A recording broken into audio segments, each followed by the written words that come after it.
Previously on Sailing Ruby Rose. 1370 on number 1, 200-mile shakedown cruise. So there you go, sails up.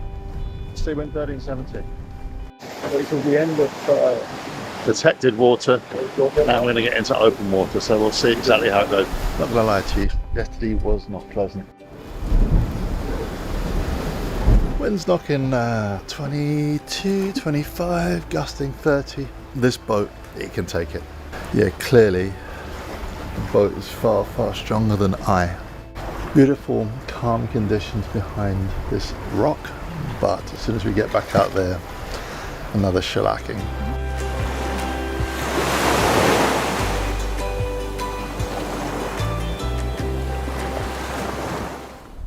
After 6 hours anchored behind the rock, the crew are well rested and it's time to head back out to sea. There's a pretty fresh breeze going on.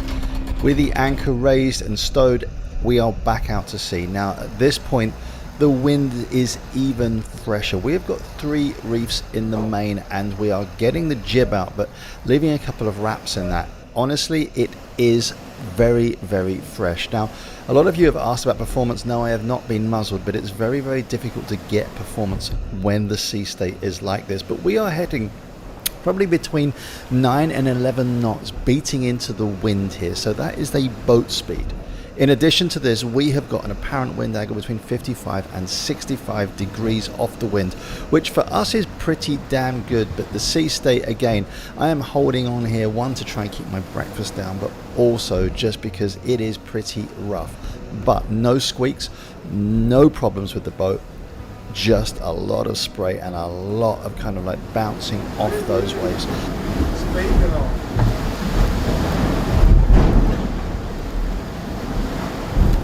What's the speed, Phil? About 8 knots. What's the wind speed? 25, averaging 25. Another question we get asked is, why would you set off into this weather?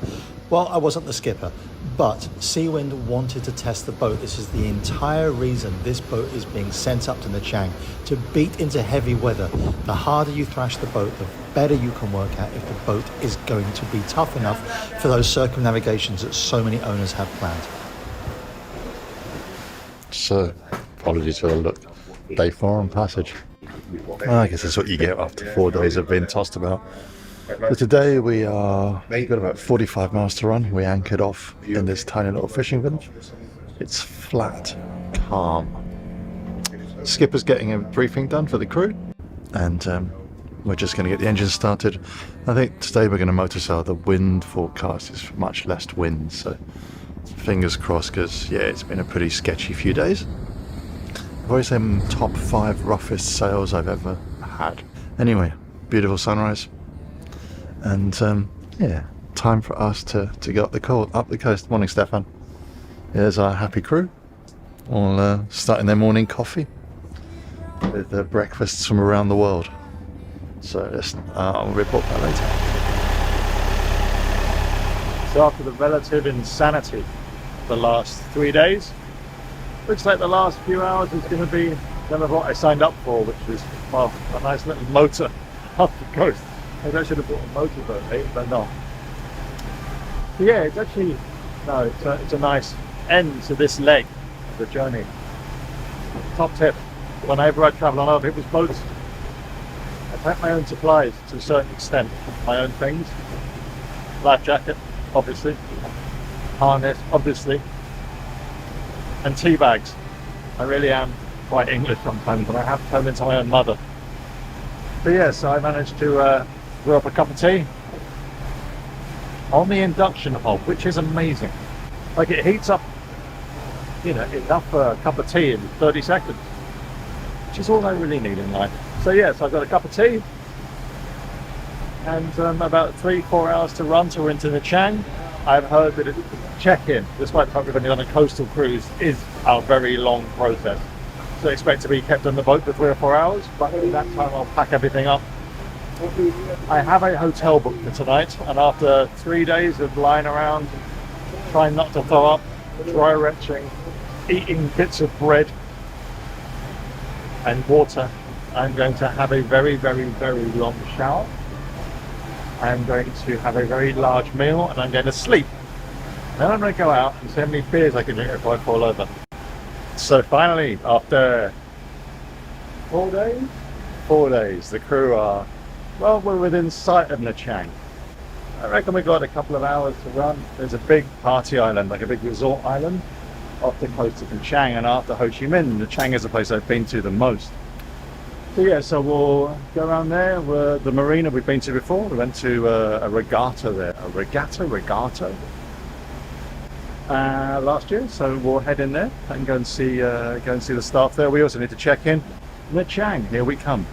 Here we are, the end of a very arduous 4 days. Nha Trang Marina. Finally, we've just had a quick briefing from our skipper, Stefan, who's telling us exactly where he wants us all, where the lines are going to be, and he's going to take an idea of placement, wind direction before deciding whether we moor port to or starboard to. And we have a welcoming committee, so I hate welcoming committees, because when I have a welcoming committee, things go tits up. Nothing's going to go tits up today. I will film as much as I can because I actually need to help, but glad to be here finally. Yeah, finally at Nha Trang after 4 hectic days. 3 hectic days, 1 not so hectic day. One really nice chill morning where I wasn't throwing up and I got a good meal down my neck and a hot shower and all the things. Anyway, I'll put the camera down, going to help these guys tie up, and I'll see you back on the dock side. Okay, landing bell. You're about 12 meters out, Stefan. Slow her down, slow her down. Yep, reverse. Reverse, Stefan.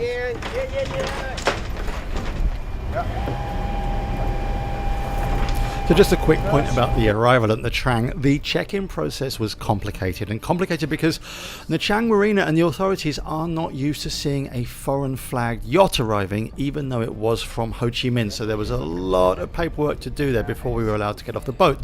The second thing is the staff at Nha Trang Marina, just so polite, arrived with flowers, a really lovely formal welcome, and unfortunately we had to kind of adhere to the formal check-in procedures. But yeah, lovely to receive flowers, and Stefan receiving the bouquet with dignity. Anyway, there we go. Leg 1 finished. Leg 1, what can I say? I'm glad I did it. Don't want to do it again. Tested the boat, tested me, didn't have my sea legs, threw up for 2 days. But that boat is strong, like super strong.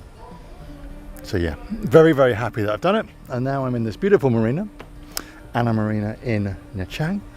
Hope you enjoyed this one. In the next episode, I'll be sailing downwind, the easy episode back to Ho Chi Minh.